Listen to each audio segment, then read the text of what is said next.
Divide 262 by 2 in long division method.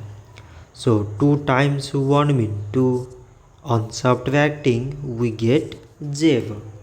So now we put down the number beside this 6 and we remove this 0. So 2 times 3 means 6. On subtracting we get 0. So now again we put down the number beside this 2 and we remove this 0. So 2 times 1 means 2. On subtracting we get 0.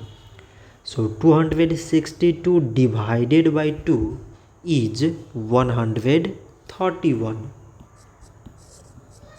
So this much for today and thanks for watching.